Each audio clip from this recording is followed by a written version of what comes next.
सामाजिक गत्यात्मकता के अंतर्गत किया जाता है। समाजशास्त्र की प्रकृति, हम कहते हैं कि बाय नेचर प्रकृति से समाज विज्ञान होता है। तो एक सवाल अक्सर पूछा जाता है कि क्या समाजशास्त्र विज्ञान है? ये सवाल आपके क्वेश्चन पेपर में जनरली पूछा जाता है। तो ये बहुत इंपॉर्टेंट क्वेश्चन है कि हम कैसे प्रूव करेंगे कि समाजशास्त्र एक विज्ञान है। हम कह रहे हैं कि समाजशास्त्र में अध्ययन के दौरान वैज्ञानिक पद्धति को काम में लिया जाता है और ये वैज्ञानिक पद्धति विज्ञानों में भी काम में ली जाती है। तो जो विशेषताएं किसी विज्ञान में पाई जाती हैं, अगर वही सारी विशेषताएं समाजशास्त्र में देखने को मिलती हैं, तो हम कह सकते हैं कि समाजशास्त्र एक विज्ञान है। Sociology is a science. तो समाज में, विज्ञान में कौन कौन सी विशेषताएं पाई जाती हैं? सबसे पहली विशेषता है वैज्ञानिक पद्धति। यस, वैज्ञानिक पद्धति समाजशास्त्र में भी पाई जाती है। जब हम समाजशास्त्रीय अध्ययन करते हैं तो हम व्यवस्थित और क्रमबद्ध अध्ययन करते हैं, जो कि वैज्ञानिक पद्धति का प्रमुख एलिमेंट है, मेन एलिमेंट है कि जो भी आपकी स्टडी हो वो व्यवस्थित और क्रमबद्ध हो। तो समाजशास्त्र में भी करते हैं, इसलिए समाजशास्त्र विज्ञान है। विज्ञान में हम क्या है का अध्ययन करते हैं। समाज में क्या चीजें प्रेजेंट है, हम फ्यूचर की बात नहीं करते, हम प्रेजेंट की बात करते हैं। जैसे कि अपराध होना चाहिए या नहीं होना चाहिए, इसकी स्टडी हम लोग विज्ञान में या समाजशास्त्र में नहीं करते। अपराध क्यों होता है, उसके कारण क्या है, उसके प्रभाव क्या है, ये चीज स्टडी हम समाजशास्त्र में करते हैं। यही हम विज्ञान में करते हैं कि जो प्रेजेंट में चीजें चल रही हैं उनका अध्ययन विज्ञान में और समाजशास्त्र में किया जाता है। विज्ञान के जो नियम होते हैं वो सर्वव्यापी होते हैं, यानी जो भी आपने नियम बनाया उसे हम सब जगह पर लागू कर देते हैं। समान समाज में समान कारणों के समान प्रभाव होते हैं। अगर सिचुएशन सेम है तो उन सेम सिचुएशंस में जो आपने स्टडी की है उससे जो रिजल्ट निकला है उसको आप सेम सिचुएशंस में वापस लागू कर सकते हैं। फॉर एग्जाम्पल हम कह सकते हैं कि संयुक्त परिवारों में स्त्रियों की स्थिति निम्न होती है, या हम कह सकते हैं कि जनसंख्या के बढ़ने से गरीबी और बेरोजगारी बढ़ती है। तो ये इस प्रकार के नियम हैं जो कि सर्वव्यापी हैं, सभी जगह पर लागू किए जा सकते हैं।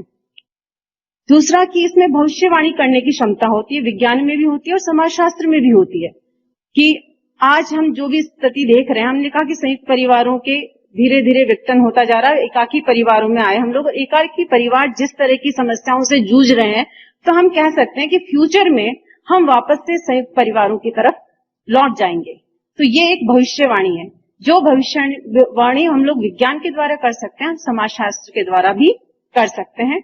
और समाजशास्त्रीय नियमों की परीक्षा और पुनर्परीक्षा भी संभव है, ठीक उसी प्रकार से जिस प्रकार से वैज्ञानिक नियमों की परीक्षा और पुनर्परीक्षा संभव है। दूसरा, इसके अंदर एक कार्य कारण संबंध पाया जाता है। समाज में भी कोई भी घटना घटित होती है तो उसके पीछे कोई न कोई कारण होता है, और वैसे ही विज्ञान में भी अगर कोई घटना घटित होती है तो उसके पीछे कोई न कोई कारण जरूर होता है। तो कार्य कारण संबंध विज्ञान में भी पाया जाता है और समाजशास्त्र में भी पाया जाता है। इन सब चीजों के आधार पर हम कह सकते हैं कि समाजशास्त्र एक विज्ञान है। अब अगर हम बात करते हैं समाजशास्त्र की वास्तविक प्रकृति की, तो ऑगस्ट कॉम्ट क्योंकि मानते थे, इसके बहुत ज्यादा समर्थक थे कि समाजशास्त्र एक विज्ञान है, इसलिए उन्होंने समाजशास्त्र को विज्ञानों की रानी की संज्ञा दी। और C.W. मिल्स ने कहा कि समाजशास्त्र को विज्ञान मानने की अपेक्षा एक क्राफ्ट माना। क्राफ्ट किस तरीके से माना? क्योंकि उन्होंने कहा कि समाजशास्त्री जो होते हैं उसी समाज में रहता है जिस समाज में वो अध्ययन करता है। तो समाजशास्त्र को एक व्यवसाय न मानकर एक शिल्प मानना चाहिए, कला माननी चाहिए, क्योंकि अपने आप में एक कला है कि आप जिस समाज में रह रहे हैं उसी समाज का आप अध्ययन करते हैं। इसलिए उन्होंने समाजशास्त्र को विज्ञान मानने की अपेक्षा एक क्राफ्ट की संज्ञा दी थी। फर्स्ट पॉइंट कि समाजशास्त्र एक सामाजिक विज्ञान है, प्राकृतिक विज्ञान नहीं है, क्योंकि समाजशास्त्र सामाजिक तथ्यों और सामाजिक प्रक्रियाओं का अध्ययन करता है, और यदि वह प्राकृतिक घटनाओं का अध्ययन करता भी है तो उस संदर्भ में करता है कि इन प्राकृतिक घटनाओं का सामाजिक जीवन पर क्या प्रभाव पड़ता है।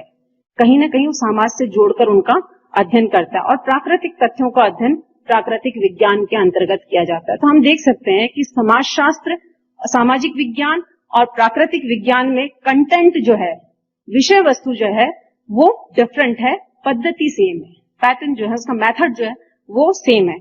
अतः हम कह सकते हैं कि समाजशास्त्री क्या है? एक सामाजिक वैज्ञानिक होता है।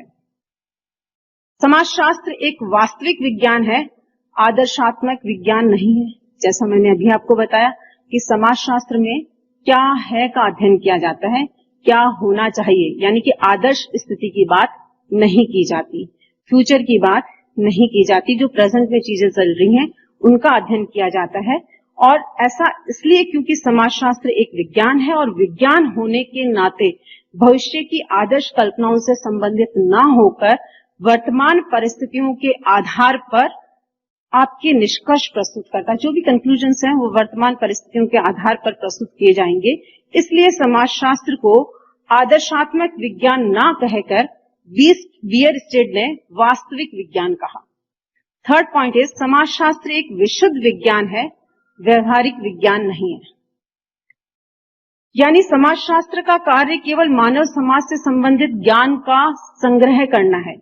जो भी मानव समाज के अंदर घटनाएं घटित हो रही हैं, जो भी मानव समाज है उससे रिलेटेड जितनी भी नॉलेज है उसको इकट्ठा करना है, उसको अप्लाई करना नहीं है, उसको लागू करना नहीं है, उस ज्ञान को व्यवहार रूप में उपयोग में लाना नहीं है। क्योंकि विशुद्ध विज्ञान सैद्धांतिक होता है और व्यवहारिक विज्ञान कार्य सिद्धांतों को कार्य रूप में परिणित करता है। जो भी हमारे सैद्धांतिक ज्ञान है उसको कार्य रूप में परिणित करने का कार्य व्यवहारिक विज्ञान करता है।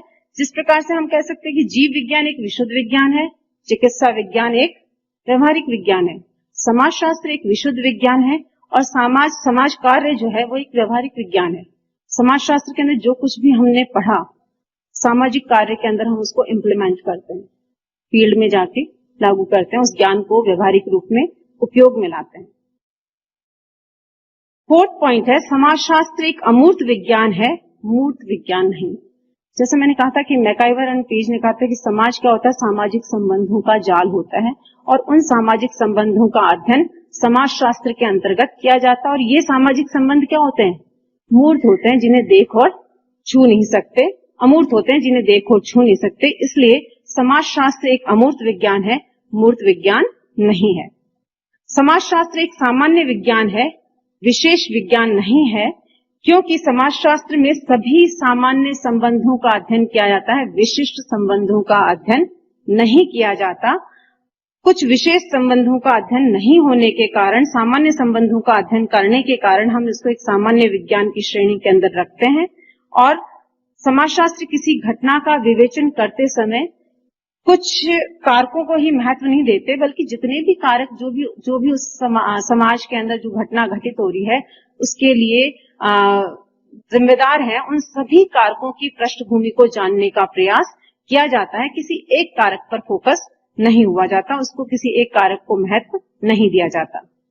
समाजशास्त्र का लास्ट पॉइंट है कि तार्किक और अनुभव सिद्ध, कि समाजशास्त्र में वैज्ञानिक पद्धति के द्वारा अध्ययन किया जाता है और तर्क के द्वारा, लॉजिक के द्वारा ये जानने का कोशिश की जाती है कि जिन भी तथ्यों को हम शामिल कर रहे हैं समाजशास्त्र की विषय वस्तु के अंतर्गत, समाजशास्त्र के अध्ययन के दौरान, वो सारे के सारे सामाजिक तथ्य जो हैं उनको हम तर्क के आधार पर स्पष्ट कर सकते हैं या नहीं कर सकते, उनके पीछे कुछ ना कुछ लॉजिक होना जरूरी है।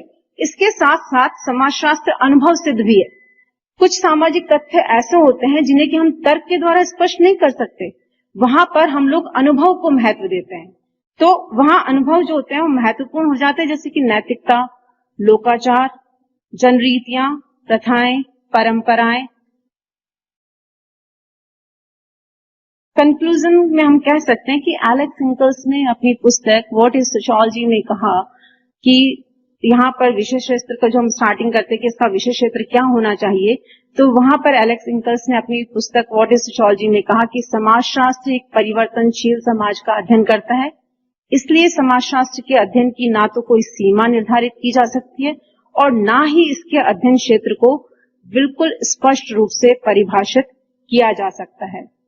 क्षेत्र का अर्थ बेसिकली उन संभावित सीमाओं से होता है जिनके अंदर रहकर किसी विषय का अध्ययन किया जाता है। और समाजशास्त्र विषय के क्षेत्र के संबंध में विभिन्न समाजशास्त्री जो थे उनके अंदर मतभेद पाए जाते थे, इसलिए दो संप्रदायों का निर्माण हुआ।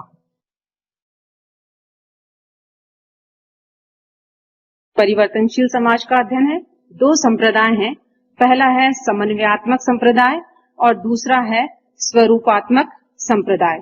समन्वयात्मक संप्रदाय के समर्थक थे हाबहाउस, दुर्खीम, सोरोकिन, इंकल्स, और इन्होंने बताया कि समाजशास्त्र को एक विशिष्ट विज्ञान ना मानकर एक सामान्य विज्ञान माना जाना चाहिए। क्यों? क्योंकि ये मानते थे कि समाज के संबंध में अगर हमको संपूर्ण ज्ञान प्राप्त करना है तो उसके लिए समाज के क्षेत्र को हम कुछ सामाजिक संबंधों के स्वरूपों के ऊपर निर्भर नहीं कर सकते, उन तक सीमित नहीं कर सकते।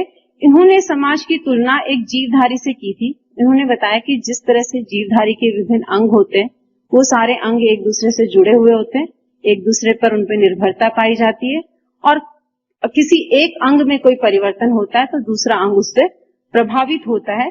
ठीक इसी प्रकार से समाज का निर्माण विभिन्न इकाइयों से होता है। विभिन्न इकाइयां परस्पर एक दूसरे से संबंधित होती है, और किसी भी समाज के किसी भी एक इकाई में भाग में होने वाला परिवर्तन दूसरे भाग या इकाई को प्रभावित करता है।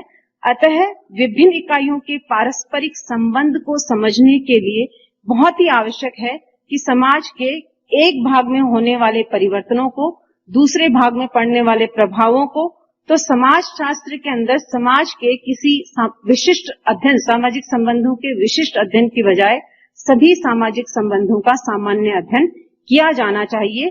समाज का अध्ययन सामान्य दृष्टिकोण से किया जाना चाहिए। संपूर्ण समाज का सामान्य दृष्टिकोण से अध्ययन होना चाहिए। सभी समाज के अंदर जितनी भी इकाई हैं उनको उतना ही विशेष महत्व दिया जाना चाहिए। किसी एक इकाई विशेष को विशेष महत्व नहीं दिया जाना चाहिए। सामाजिक संबंधों के सिर्फ स्वरूपों को महत्व नहीं दिया जाना चाहिए। दूसरा संप्रदाय था स्वरूपात्मक संप्रदाय।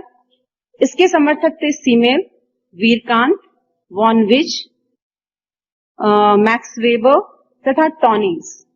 इनके अनुसार समाजशास्त्र अन्य सामाजिक विज्ञानों की भांति एक स्वतंत्र और विशेष विज्ञान है।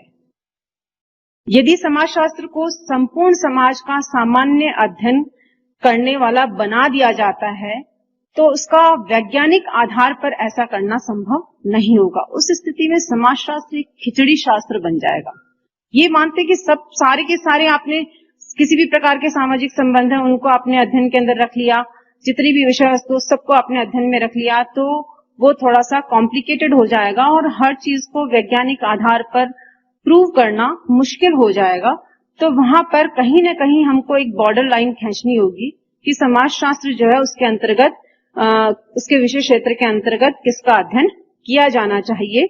तो अतः समाजशास्त्र को विशिष्ट विज्ञान बनाने के लिए जरूरी है कि उसके अंदर जो भी सभी प्रकार के सामाजिक संबंध हैं उनका अध्ययन ना करके विशिष्ट प्रकार के सामाजिक संबंधों का अध्ययन किया जाए, और सामाजिक संबंधों के स्वरूपात्मक पक्ष पर जोर देने के कारण इस संप्रदाय को स्वरूपात्मक संप्रदाय का नाम दिया गया।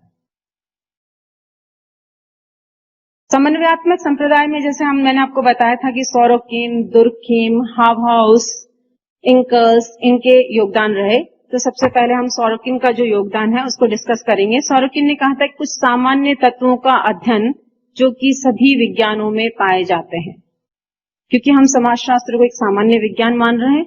सोरोकिन समन्वयात्मक संप्रदाय के अंदर समाजशास्त्र को एक सामान्य विज्ञान की कैटेगरी में रखा गया था। तो उन्होंने बताया कि सभी सामाजिक विज्ञान किसी न किसी रूप में एक दूसरे पर निर्भर है। किसी भी सामाजिक विज्ञान को हम ये नहीं कह सकते कि ये इंडिविजुअल है, ये अपनी विषय वस्तु के लिए, अपने विषय क्षेत्र के लिए किसी दूसरे विषय पर आश्रित नहीं है, ऐसा पॉसिबल नहीं है। तो सारे के सारे सामाजिक विज्ञान जो है वो किसी न किसी रूप में एक दूसरे पर आश्रित हैं, निर्भर हैं, और किसी भी सामाजिक विज्ञान को पूरी तरह से स्वतंत्र नहीं माना जा सकता। विभिन्न सामाजिक विज्ञानों में कुछ सामान्य तत्व पाए जाते हैं जो कि सभी सामाजिक विज्ञानों में पाए जाएंगे, जैसे कि आर्थिक संबंध है, सामाजिक संबंध है, राजनीतिक संबंध है, मनोवैज्ञानिक संबंध है। तो इन्होंने ABC करके 3 सामान्य तत्वों के रूप में बताया कि ये कुछ सामान्य तत्व हैं जो कि सभी सामाजिक विज्ञानों में पाए जाते हैं, और समाजशास्त्र के अंदर इन्हीं सामान्य तत्वों का अध्ययन